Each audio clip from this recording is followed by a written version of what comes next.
Increase பண்ணுவாங்க.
சரி.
Okay, sir. Okay, sir. Okay, sir. Google Meet பண்ணி அதுல வர சொல்லி இந்த கேமரா அந்த கேமரா மேட்ச் பண்ணி ரெண்டு லேப்டாப் வச்சுட்டா போதும். Okay, sir. Sir, number chief guest has joined from US, sir. Okay, okay, very good. Hello, madam. Ma'am, good morning, ma'am. Hello.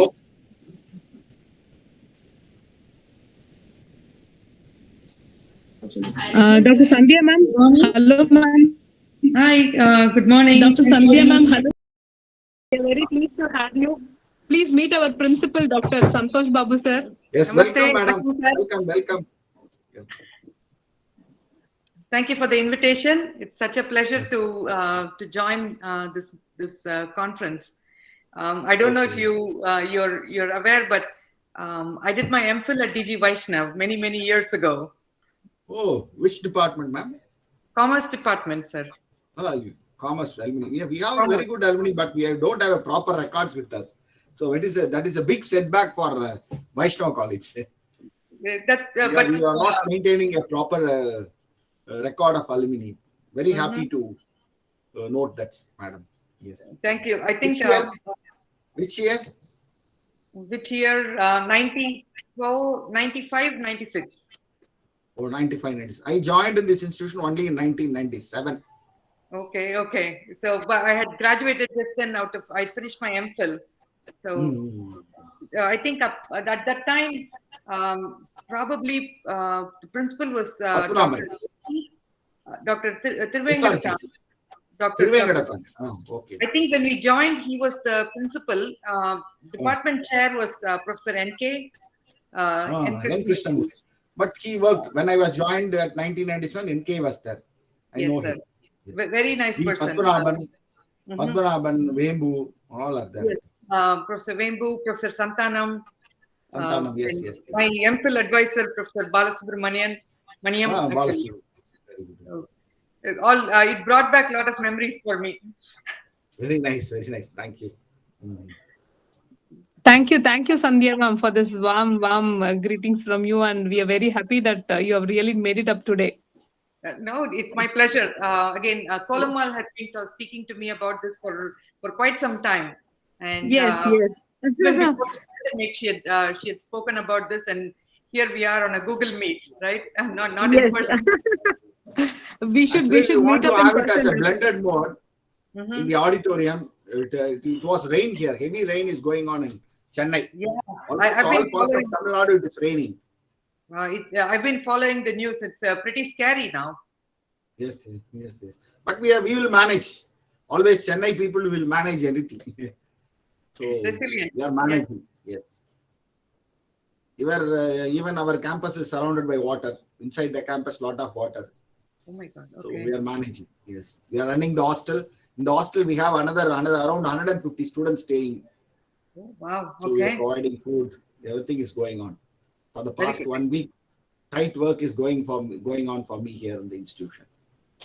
Other faculties are enjoying the holidays, but as a principal of the college, I could not leave. 150 students are staying in the hostel. So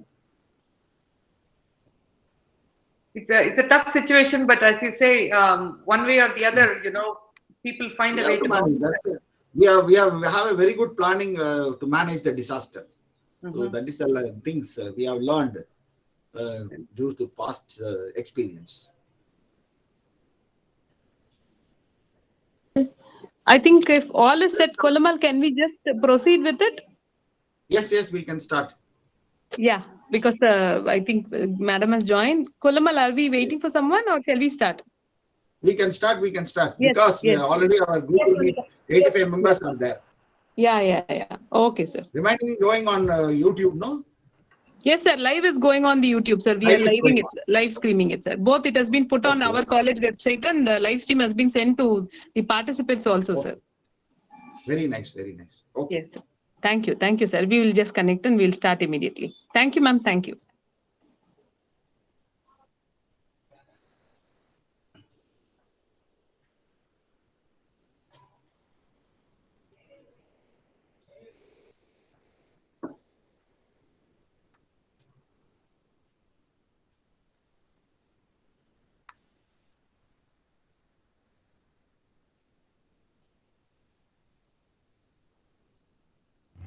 There are no limits to what you can accomplish, except the limits you place on your own thinking.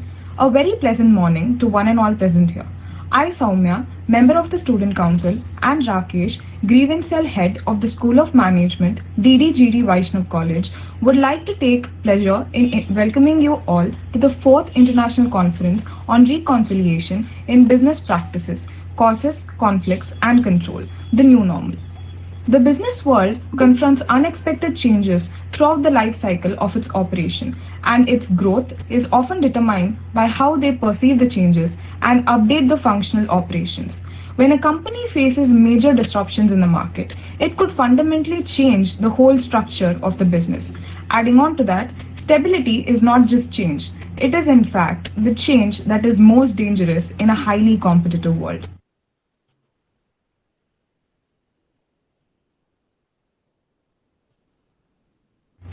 A day without prayer is a day without blessing. A life without prayer is a life without power. Now let us invoke the presence of the Almighty with a prayer song. Satyauratam Satyaparam Trisatyam Satyasya yonim nihitam cha satye Satyasya satyam Dhruta satyanetram Satyatmakam tvam sharanam prapannaha. You are all Tamilian. Vani gunanu kathane Shravano kathayam Hastau cha karmasu manastava padayornaha Smrityam shirastava nivasa jagat praname Drishtisatam darshanestu bhavattanunam Namo bhagavate tasmai Krishnayadbhuta karmane Rupanama vibhedena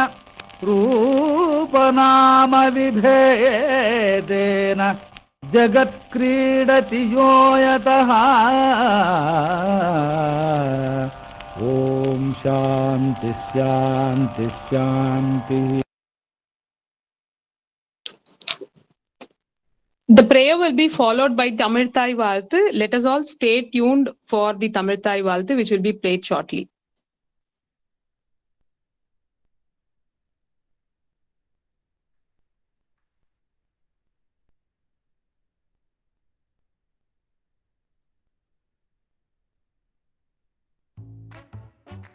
I quit my 9 to 5 and I started selling my granny's pickles online.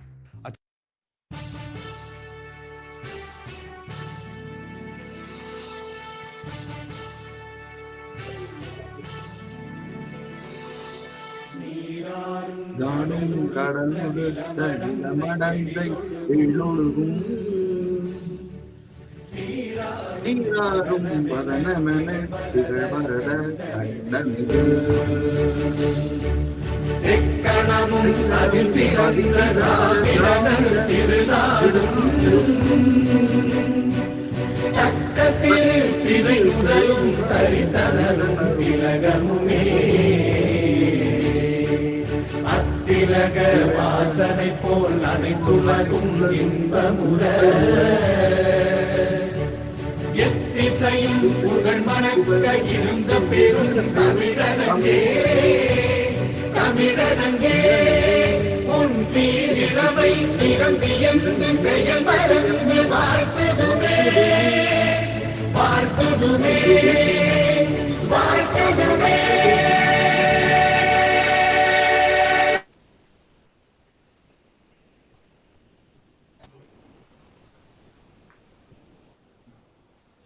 Darkness cannot drive out darkness. Only light can do that. Now, we would light up the knowledge through our conference virtually on behalf of our principal, secretary, and our guest of honors.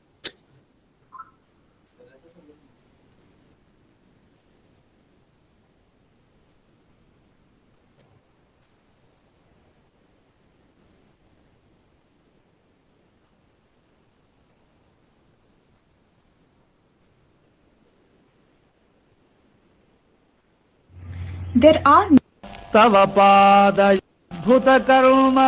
जगत्क्रीड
A key to achieve success is to assemble a strong and a stable management team. We are honored to invite our vibrant and beloved Director, Ma'am, Dr. U. Amaleshwari, School of Management, DDGD Vaishnava College, to welcome the gathering and brief about the Confluence.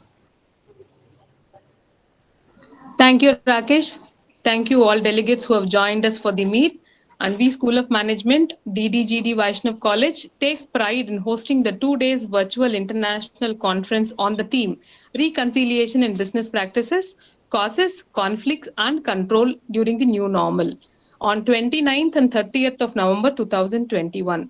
So Confluence stands as a platform to promote the research activities among the scholars, faculty members, corporates, and our own students. So this is the 4th conference held since 2017, and we have so far organized 2 national and 2 international level conferences so far. So today we know that the nation around us, the countries around us are facing great disruptions as mainly due to the prevailing crisis due to pandemic.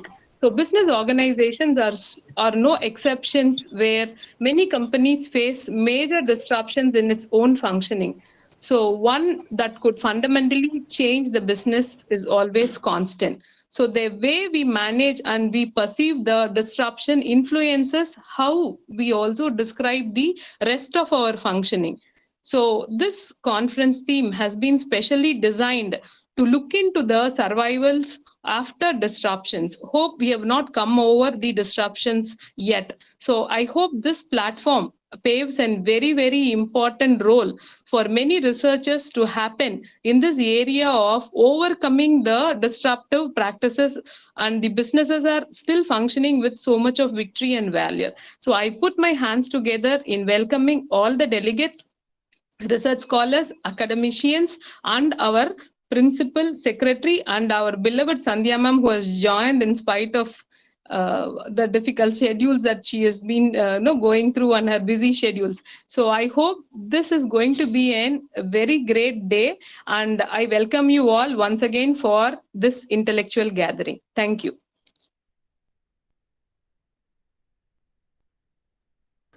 Thank you, ma'am.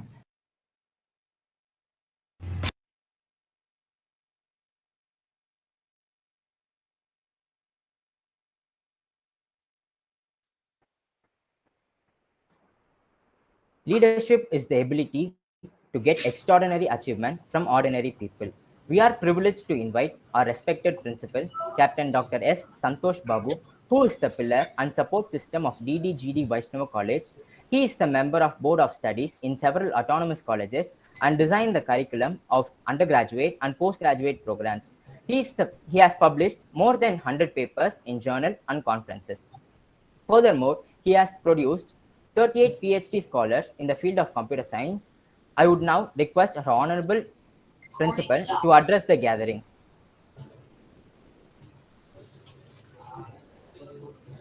Warm greetings to all the members of this particular conference. First, on behalf of the management and myself, I'd like to welcome our guest, Dr. Sandhya Balasubramaniam, Assistant Dean, and also a alumni of our institution. I'm very happy to note that after a long time, an alumni of our institution is supporting our department, School of Management, in conducting this conference. I welcome you, ma'am. Thank you very much, sir. At the outset, DWARAKA VAISHNAV College have grown in vertically and horizontally in terms of programs and terms of infrastructure for the past 20 years. Recently, we have crossed 10,000 students in our campus, where we are conducting more than 43 programs, UG programs, around 15 PG programs, and 8 to 9 research departments. And we are trying to increase the research department in the campus in the coming years. For any higher learning institution in India, especially at the college level, they used to think about only the teaching learning process, and they give less importance to research. But our institution, DWARAKA VAISHNAV College, after taking charge as a principal 1 year before, I made it a point that all the PG department is to be converted into a research department. As part of that, I like to congratulate the HOD of MBA department, Amaleshwari, who is able to work in my line, and she is able to convert the School of Management into a research department. Due to that, we are having two research supervisors and few faculties are joined as a scholar in our institution at School of Management. So with this few short introduction, we'll go on to the conference. Why we need a conference like this? Your topic itself is telling that reconciliation in business practices, conflicts and control. The conference are meant for the researchers to talk about their research output. The research output will create a conflict which will create a negative impact for few people, positive impact for few people, where we will reconcile, and at the end we will come to the conclusion that our topic is going in a right direction. That's why we are asking all the research scholars to present the papers in conference and seminar, so that when they are presenting in front of the August body, they will come out with their views, they will come out with their ideas, and they will find out some errors, some mistakes in the paper or in the research methodology. And based on that, before finalizing our research output, we can consolidate the research to the right direction. So this is the need of conferences, especially with respect to the science. When you come for the subject like arts, management, where these conferences will be helpful for following the procedure for any activities.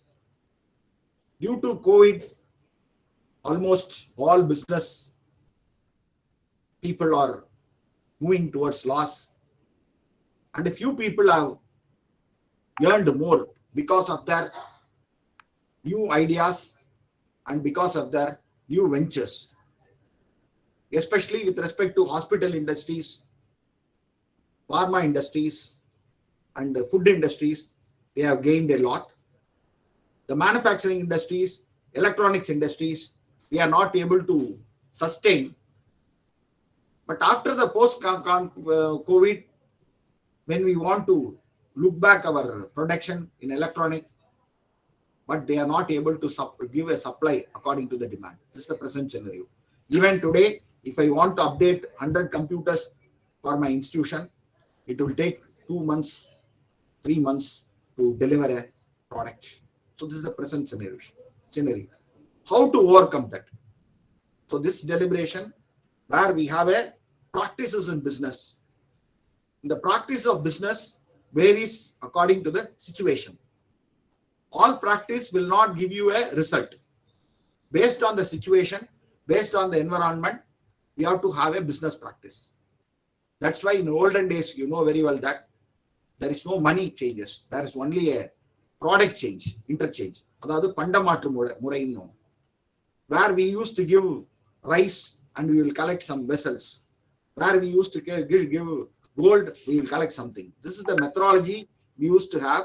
Because of that only, especially India, especially Tamil Nadu, is able to be a rich country in olden days. I'm talking about 300, 400 years before. We are the number one in business. After finding our business practice, other country came inside to India and they have changed and they have given a methodology of currency. Then now again we are moving from currency to digital currency, where virtual money, using your credit card and other things we are paying and getting are all virtually, the money is transferred N+1 or N+2. During N+2, where we don't know where the money is there. This is the system. Always in the business, the money transaction is correlated with the business. So like that, as an individual, as a businessman, each and everyone will have a conflict. But the conflict, why that conflict could not be converted into a problem? It should be made as a solution. For that, we need a control over the system. So this conference, I've taken a very wonderful topic where in the business practice, what are the procedures to be followed to be a successful businessman in the post-COVID. Even in the post-COVID, still we have not come down. Yesterday also we have received some threat with respect to this. But in spite of that, the human community is able to overcome the disaster, overcome any problem. For that only, these type of conferences are conducted throughout the world. As part of that, our GOVERDHAN VAISHNAV College School of Management is conducting today's conference. Once again, I like to congratulate all the team members, especially the faculty members and the students, dynamic students of School of Management, for having this conference for 2 days. With these few notes, once again, I welcome Dr. Sandhya Balasubramaniam for the conference and other members, other dignitaries who are participating from various institutions for this conference. Thank you. Thank you very much. Good day. Thank you. Sir, thank you so much, sir. We have another guest also joined as of now, Dr. Attapon Muni from University of Thailand. Sir, can we have your camera on, Professor? Hi, yes, I actually have my camera on. Thank you sir. So much. Yes, sir. First, I'd like to welcome you, sir, because Dr. Sandhya is alumni of us. So I can say that it may be a duty, but you are all the external members who have to guide us, guide our students and our faculty members. Welcome, welcome, sir. Thank you so much. Thank you so much. Looking forward to the conference too. It's our privilege to have you with us here today, sir. Thank you. Thank you. Thank you so much, sir. Thank you. Thank you for joining us, sir. Yes. Over to the MCT.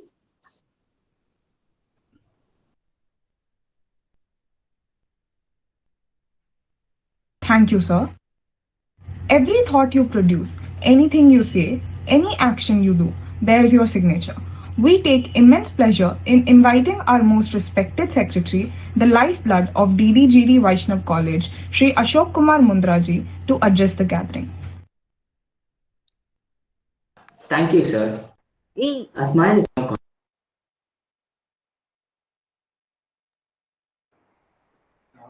Our Honorable Secretary is unable to join the meet due to some technical issues. He had sent us a congratulatory note wishes to the conference team and research scholars for the success of the event. Thank you.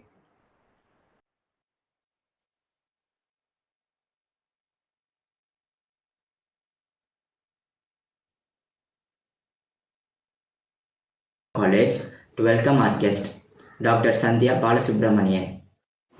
Good morning to one and all present here. I take an immense pleasure in welcoming Dr. Sandhya Balasubramanian, Assistant Dean, Academic Program Development, Corporate Education and International Partnership, Division of Graduate, Online and Professional Studies at University of Massachusetts Lowell. After her graduation, she started a career as a lecturer, Department of Commerce at Anna Adarsh College for Women, and then she worked as a professor and chaired Department of Corporate Secretariship at MOP VAISHNAV College for Women. Following that, she has an experience of working in University of Massachusetts Lowell for about 16 plus years and still continuing in various levels and positions. At present, she is an Assistant Dean, Corporate Program Development at University of Massachusetts Lowell. She is a Certified Practitioner of Entrepreneurial Mindset Profile at Eckerd College. She has been awarded as a New England Journal of Entrepreneurship Best Paper Award for paper presentation at the 2015 Eastern Academy of Management Annual Conference. On behalf of our Director, Ma'am Dr. U. Amaleshwari, and other faculty members, we take an immense pleasure in inviting you, ma'am, and thank you, ma'am, for accepting our invite. We are awaiting to hear your enlightening speech, ma'am. The stage is all yours.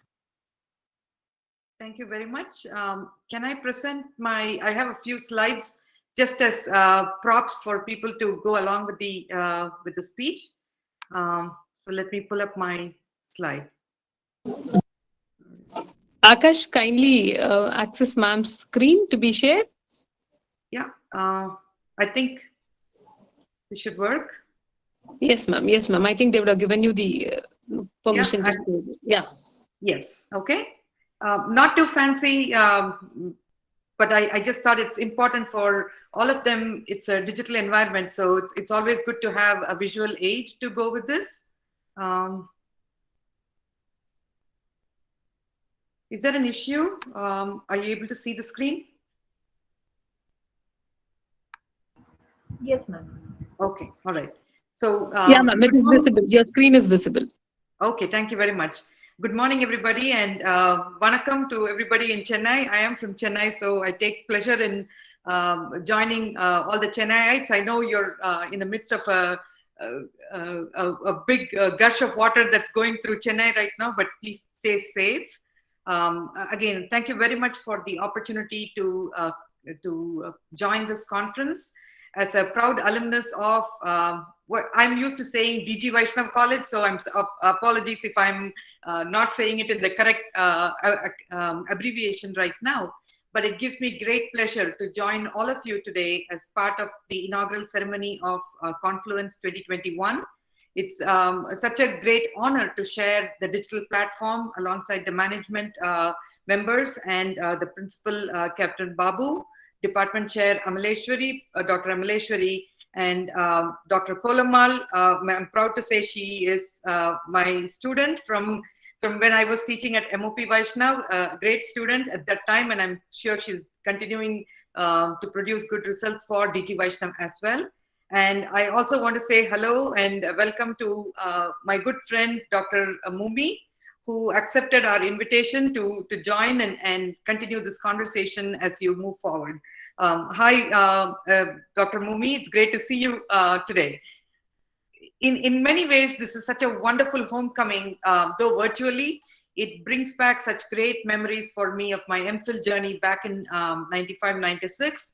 And I just have been thinking about the great experience I had at DG Vaishnav College, and the encouragement and the support that we always received from the Commerce Department Chair, Professor N. Krishnamurthy, my MPhil advisor, Professor S. Balasubramanian, Professor Santanam, Professor Vembu, and all the professors, and of course all the students at DG Vaishnav. So back in 2019, Dr. Amaleshwari and Dr. Kolamal had reached out saying, let's start talking about Confluence 2020. Little did we realize that this is how it's going to end up. But here we are 2 years later on a Google Meet and inaugurating Confluence. And, you know, event management in a digital world is totally takes a different style. And I appreciate how well you have adapted the Indian and especially the Tamil culture of lighting the Kuthuvilakku and all those things. It's amazing. Kudos to the students who are probably behind all this magic that is happening. Congratulations.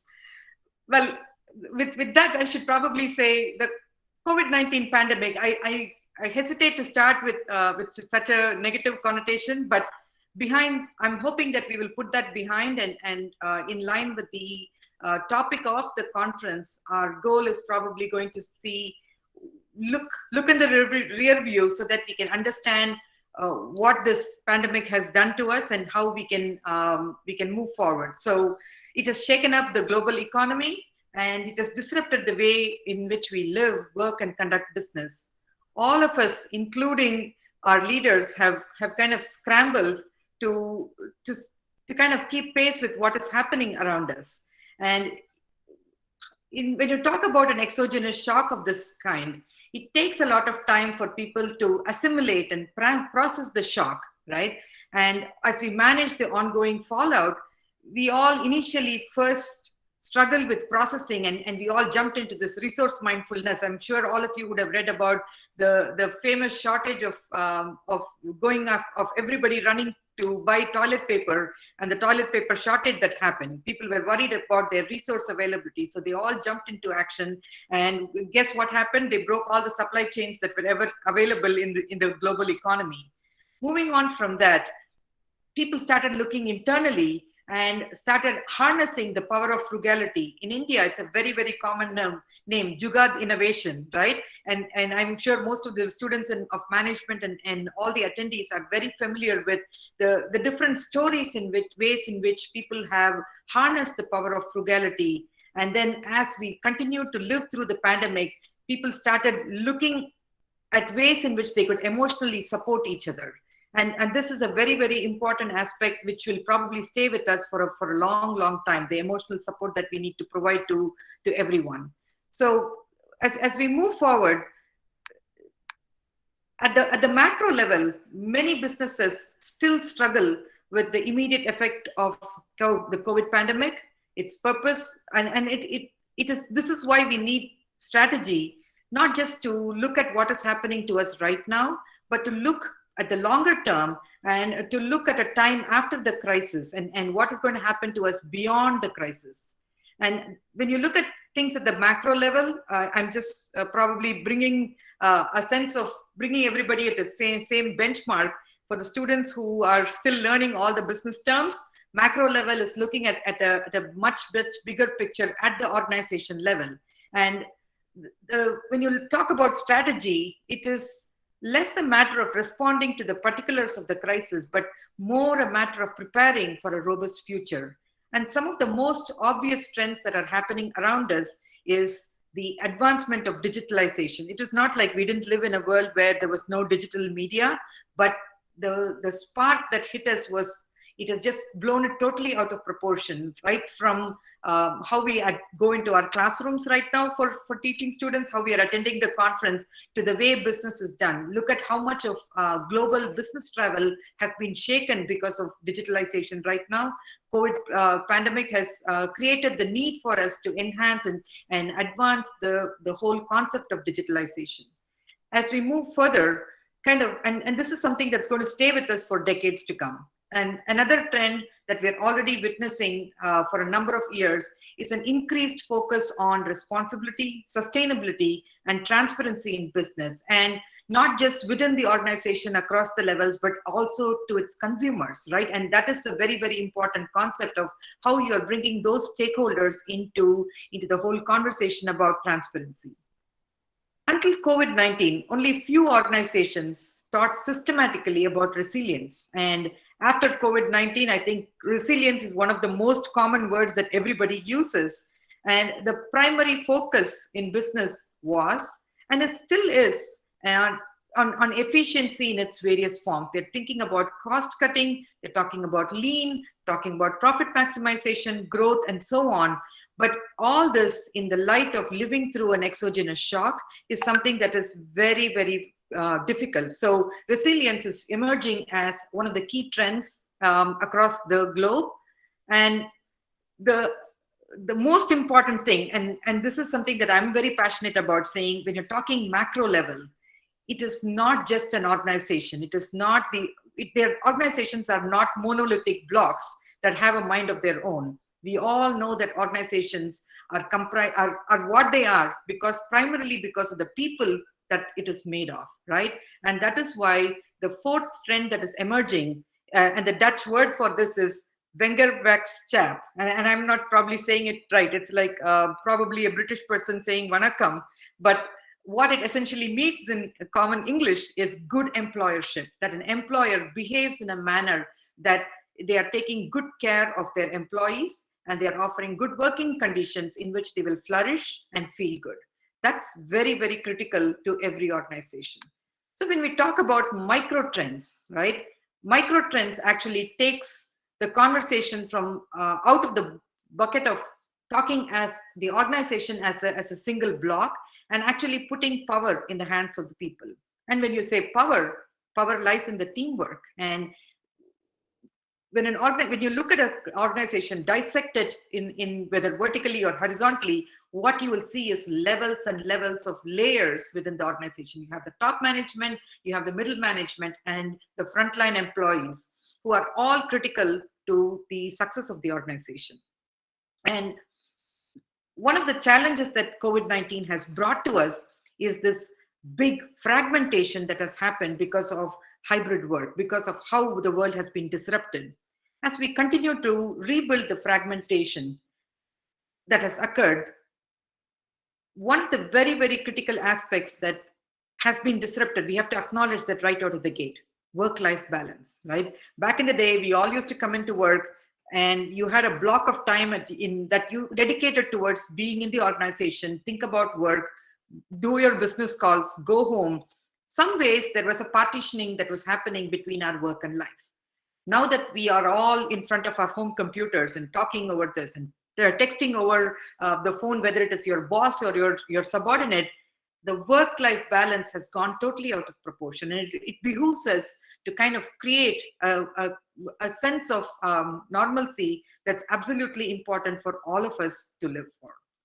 And one of the things that the pandemic has changed for all of us is the way in which organizations are recognizing the role of employees. And when we're doing this, some of the key trends that are emerging are the creation of new shared identities. And this is very, very critical because most people during these last 18 months have experienced a lifetime of emotions, right? Before this, we were carefree birds just flying around and thinking that nothing in the world could affect us.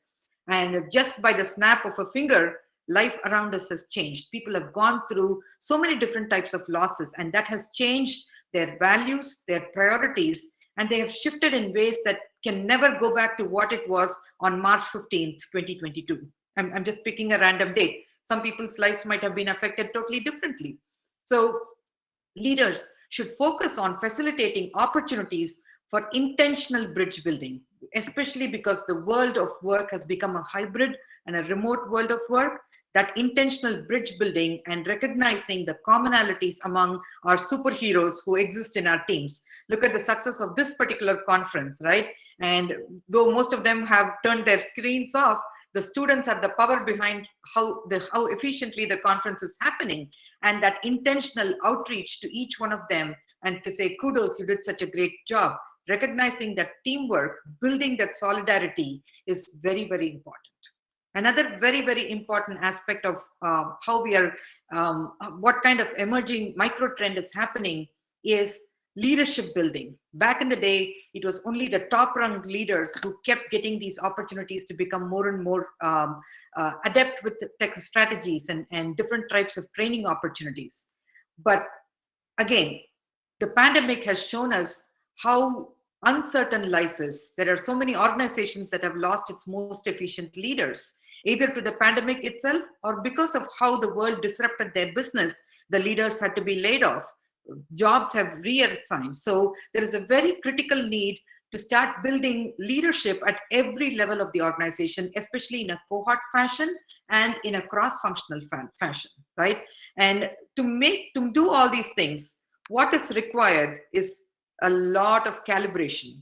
And before we go on to that concept of calibration, my focus in my research is on entrepreneurial orientation and having an entrepreneurial mindset.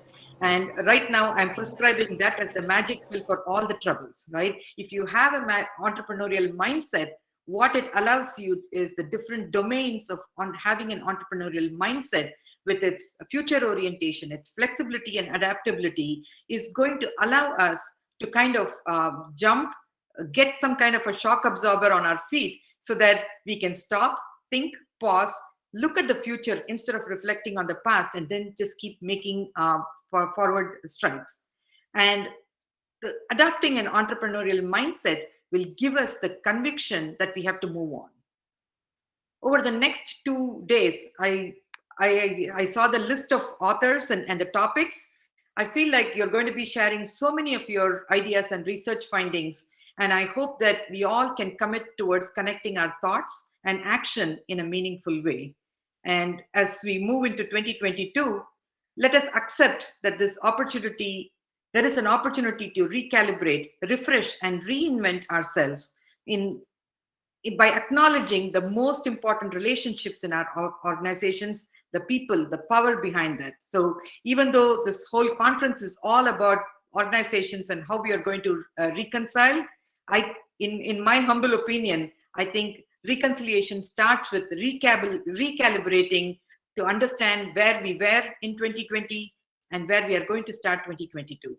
I wish everybody who's joined here a wonderful conference experience. Thank you all for the opportunity. Thanks to the conference organizers for welcoming me into this into my alma mater, so I could come and share my thoughts. Always glad to be supportive and encouraging of all your research needs. Thank you very much. I will stop my presentation and back to the organizers. Thank you, Sandhya ma'am. That was excellent. Thank you.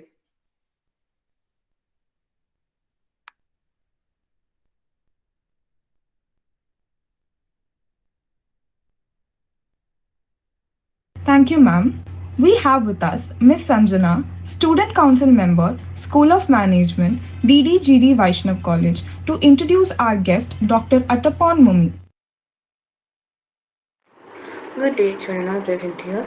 I am Sanjana and I take immense pleasure in introducing our guest for the day, Dr. Attappan Mummy. He is a graduate in BA English and Business Administration with Honours Cum Laude from Mahasarakham University, Thailand.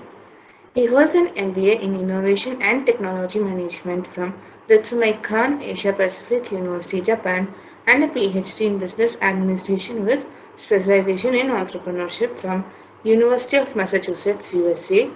He interned as a transportation service assistant at Zantara Parks and Resorts at Grand Canyon National Park, USA during the year 2004. He was a property consultant at RE Max Executive Homes, Bangkok, Thailand during the year 2007-8 and was a human resource administrative assistant at HR Department of University of Massachusetts, USA during the year 2014-15. Currently, he is the founder and CEO of Zelix International Company Limited. On behalf of our director, Ma'am Dr. U. Amaleshwari, and other faculty members, we take immense pleasure in inviting you, sir, and thank you for accepting our invite. We are awaiting to hear your enlightening speech, sir. The stage is all yours. Okay, thank you very much for your kind introduction. Can you hear me? Yes, Mummy sir, we can hear you. Okay, good, right? Okay, thank you again for these very nice words about my profile, about my background, and I actually have some slides as well, so I would definitely share. One moment, please. Okay, can you see the slides? It's good, right? Okay, all right. Thank you very much. Okay, again, thank you again for inviting me as the speakers for the 4th International Conference on Reconciliation in Business Practices, the conflicts, the causes, the conflict, and the control during the new normals. And again, my name is Atapon Mumi. I am the assistant professors and also the chair of international business departments at the DWARAKA Business School, Thailand. And our business school is located in the northeast part of Thailand, probably same as VAISHNAV College in the northeast part. And we have probably about the same numbers of the students. We have about 10,000 students, although we are in the kind of in the northeast of Thailand, but actually we quite famous business school in the northeast. And and also we are working very closely with entrepreneurs and also business owner managers, also trying to help each other to to tackle this COVID-19 one. And as today, it's actually very my honor as well to be invited here to share some of the experience, the case study of Thailand, and then we can actually exchange and share something that could be a good practice for the small businesses, and which could be useful in some of the learning, which is, I saw some of the topics that would be presented today. So we'll talk about how to overcome, these kind of situations. So definitely looking forward. So I would have about 15 or 20 minutes. So I would definitely like to share some of my experience, also experience from Thailand, and also my own research background, which is about online business, about entrepreneurship, and also how to use social media. That's how Thailand also we kind of moving forward into that kind of practice, and which is actually many small businesses have adapted very effectively, and then they can actually start earning incomes, right? So that would be something that that actually could be useful here as well. Before I get to that, I would like to talk about some of the Thailand and India. We have the very close relationships, in the past, and see on the media we have our prime minister and Indian prime minister, even Thai prime minister. Also, we discuss and we talk, we exchange in a lot of topics.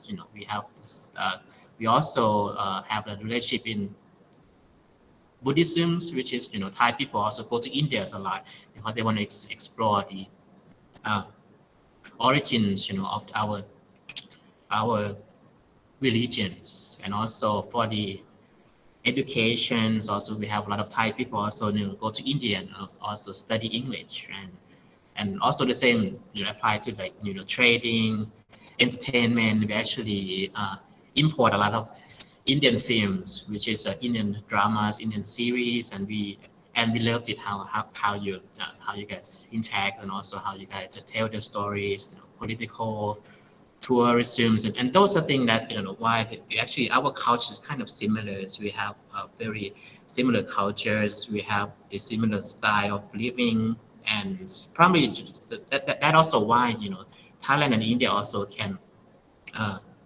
tackle these situations very nicely together. I talk about the COVID-19, right? So in Thailand, also probably the same as everywhere else, that we actually got hit very hard as well, because we are relying on the tourist industries, right? So since the country is starting to lock down, and then we cannot accept any tourists from another countries. So last year, we actually our GDPs got in minus, right? So the same, probably the same anywhere in the world. And this year still not getting better that much. So we still probably still not recover yet. But we're expecting next year and the year onward might be better. And also this is why, because of the impact of the tourism industry, which is dropped down like very, very quickly since last year. And, this is actually, it's accounted for a very high portion of the GDP in Thailand. And this figure is showing that it's actually a lot of people actually having a problem of cannot maintaining their income in many places, right? So this is one of the top destination in the world as well. I believe Indian people also come to Thailand, a lot, because probably you might want to explore some of the like nice beaches down in the south, or some of the mountains up in the north, right? And even food cultures also, probably we have the similar tastes of like more like spicy food, or like with rice or with curry. So those kind of things that people explore a lot, but it could not happen last year, right? But this year we're hoping that we can accept more tourists from another countries. But still, despite those kind of problems, despite those kind of lockdown and or something happened, still, Thailand is still ranked one of the highest in global survey of effective handling of the COVID-19, how we recover. This is from the last years. So that house, I would begin my my address a little bit, talk about the case study of Thailand, how we actually tackles this COVID-19, and based on various factors that how the small businesses can survive, or how people can adjust in themselves. And now we need to probably live in the new way called the new normal, right? So that's something that we should adapt. And pretty much how small businesses, they can adapt, because they actually need to see what the countermeasures that they actually need to implement. So the first thing is from my observations, I definitely think that our small business in Thailand, they kind of realize that something's wrong, and this situation could maintain like a long time, since like last year. So they actually learn how to cutting costs and also cutting loss as well, right? So they think that if the small vendor, they have to pay for the rentals, they have to pay for all kind of supplying materials. So they kind of know that, okay, which way that they can cut those kind of costs, and if they think that they cannot maintain this profit, so they actually need to quit and also wait and see what would be the new situations, right? I think this is very important. Or sometimes people starting a business and they don't know how to stop, because they think that they have hope, but sometimes it's actually important. You can stop this breathing and also just lay back and sit down and just come up with a new strategies. That might be some of the things that something that small business in Thailand actually they did during the past, and also some of the a lot of small businesses also, they kind of transition themselves to the online and delivery platform as well, because this is something that that they think that would be the thing that they need to change, they need to adapt. And even consumer also, they kind of change themselves, that they would rely more on any kind of activities or the transactions online, right? And even ordering foods as well as through these delivery platforms, which is something very common here in Thailand right now. And then the market is expanding a lot. For the next figure, you see that we have like revenues for the e-commerce market in Thailand is actually growing very quickly, and it expecting that that a lot of industry are still not in the online place yet. So we're expecting those from the offline side would also starting coming into the online channels. And if, for example, we have a lot of people listing the products on the e-marketplace, which the most popular one in Thailand would be Shopee and Lazada. We have these two platforms, and we don't have Amazon, or we don't have eBay. Probably in India, you guys probably have a lot of larger options. We used to have those many companies also providing the service, but there actually just only one and two of the winners actually would stay, and that would be these two companies, Shopee and Lazadas. So during like the first or the second year, once they established the business, they're actually losing the profits, right? I mean, they've been losing profit for like 5 years. And I think right now they probably start earning some income because they invest in a lot of discount, a lot of promotion, a lot of advertisement also for themselves. So this is something that people are starting to adapt to. Just list the products there on those marketplace, and then I saw a lot of people also make a lot of income, a lot of good living from just relying on these platforms as well. And also Thai people also, we are kind of one of the top countries in the world who also use social media such as Facebook. So it is something that becoming common as well when people, they actually selling products on those social media platforms such as Facebook, IG, Twitters, and Line, right? And Facebook become the most common place as well. And then Line is like the chat platforms, which is actually one of the most famous platform for messaging in Thailand. Right? For India, I believe it's WhatsApp. Is it WhatsApp? Yeah, maybe. The thing that I used to communicate, probably more common, right? But in Thailand, if you're starting, if you decide to go to Thailand, and then probably you need to adapt to this application. And also Line, the application itself also have a lot of services, more like the delivery platform as well. They're doing like Line Bank. They also having the Line Pay as well, that you can use the Line app to pay for the things that probably like the SkyTrains and so on. So that actually, how even people and small businesses, they kind of adapting these platforms, kind of adapting this social media technology to even try to at least try to maintain their profits. That's actually becoming very interesting in how the case study of Thailand.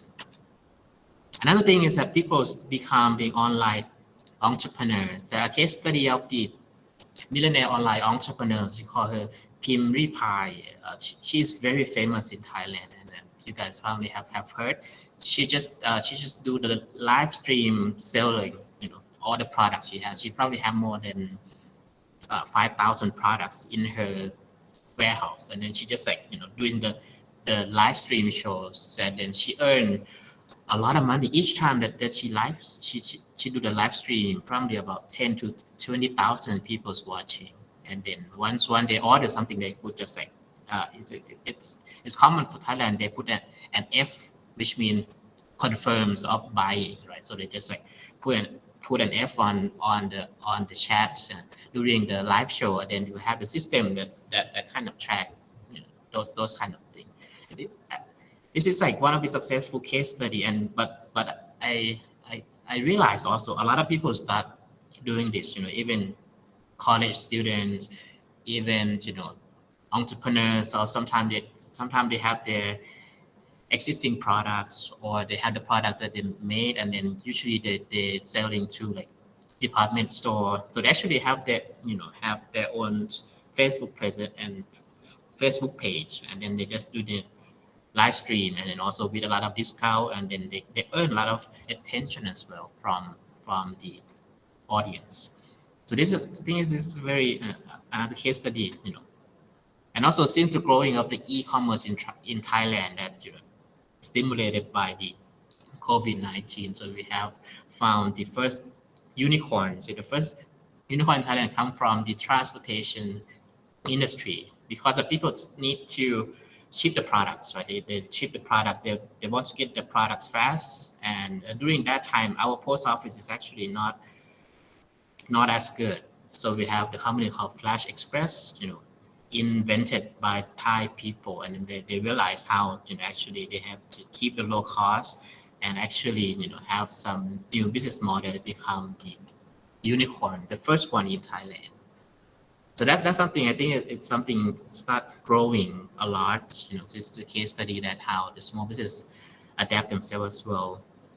Another thing is the delivery, like food delivery is also becoming a very popular as well. People, they since the beginning, right? And also last year that we need to be locked down into our house, and then we have the curfew as well. So at that time, it is becoming the starting of this platform for food deliveries. And during that time, there's just only one company, but now we have about 4 or 5 companies that kind of competing and competing in price. So ours, like, we as the consumers, we actually got some benefit from that as well, because we have the options, to choose between which companies that we can rely on. And then even for the restaurant, right? For the restaurant, they actually rely on this platform to expand their customers, and also they can cutting costs, so they can reduce the cost of maintaining their store, their restaurant. So they don't need the actual dining place.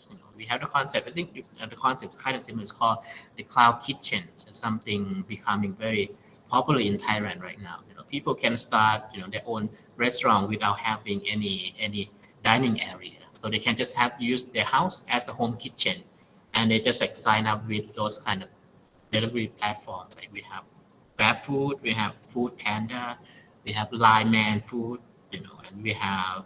I think these are the 3 companies as the main players here. So, and then people starting to adapt, the small business, and also the street food vendors also kind of adapt these things. And also another factor that kind of stimulates, the adaptation of the consumers, and also for the restaurant would be the government campaign. The government campaign, through the application, we call it Baotang mean wallets, right? These applications, it's actually, the government, ask the people to download these apps, and also, once they're buying something, like buying food, buying something from the street food, the government also pay half of your meals every time, which means if you pay for some of the burgers for $10, you actually pay just only $5, because another $5 would be subsidized by the government. And then each person would have the budget up to $500 about, it's actually quite a lot in Thailand, because of the cost of living in Thailand is not that high. So with this amount of money, you probably can last for like 1 or 2 months or something, but still you need to also pay your own money as well, because you need to, kind of inject the money into the economies, right? I think this is one of the very successful campaign for the government in Thailand, because they can keep track of all the transactions for the small business as well, which is actually good for the tax issue, for the collecting tax, and then also that they can collect the data that they can use also later on. Another thing that the government try to promote is how, for the local sightseeing stuff, to local tourist industries. Also, the government also subsidize, also sponsor, if you guys want to go somewhere around the countries around Thailand, or for the flight ticket, for the hotel, and for the meals as well. So the government also sponsor. This is the budget probably about the same as well, because they will kind of stimulate this industry, and also make like, kind of help those people in this industry to at least active, and not be bankrupt, or not getting away from, not competing.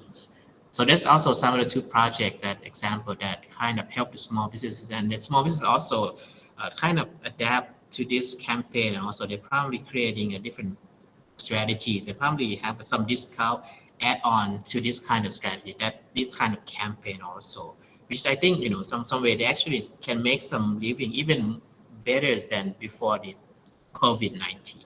So there's always some of the opportunities as well. That's not just like something bad. I think if the small business or the entrepreneurs can adapt and can adjust and look for something new, and look for the way that they can probably earn some more living, of course, they can become even more successful as well. Well, so that would conclude my talk today, which is I'm very happy, to share these as well, to you guys. And since I'm also working in the College for International Business Department, I'm looking forward for expanding the networks. And this is a very good start. And thank you very much for the committee, and thank you, Dr. Sandhya, as well, for inviting me, for this conference. And also looking forward as well for the content of the conference, as well as if we can connect or collaborate more in the futures, of course, I would be happy to. So that pretty much, thank you very much for your attention, and thank you for your time. Okay, thank you, Dr. Mummy. That was very, very informative. It was live that we were seeing into incidents happening in Thailand. It was in virtual tour to Thailand for us. Thank you. Thank you so much, Mummy. Of course, thank you very much. And I would also request you to come down to India and to our institute, and let's meet in person and let's do some better research and things like that. Thank you. Of course, thank you very much. Over to the MC team. Thank you, sir. Gratitude is not in the words, but in the heart which express it. Now I would like to call upon Mr. Bharat, Department Secretary of School of Management, DDGD VAISHNAV College, to deliver the vote of thanks.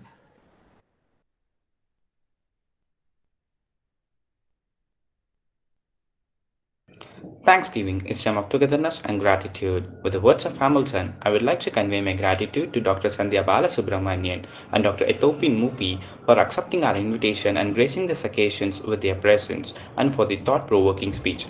I would also like to thank them for spending their valuable time and enlightening us with their thoughts. Thank you, sir, and thank you, ma'am. I would also extend my gratitude to our principal, Captain Dr. S. Santosh Babu, the pillar of our institution, for gracing this occasion with his presence. Thank you, sir. I extend my gratitude to our Secretary, Shri Ashok Kumar Mundraji, and our beloved Director, Ma'am Dr. U. Amaleshwari, for our moral support and able guidance. I extend my gratitude to our faculty members for their continuous support and assistance. Once again, I thank you all for your patience and cooperation. Thank you.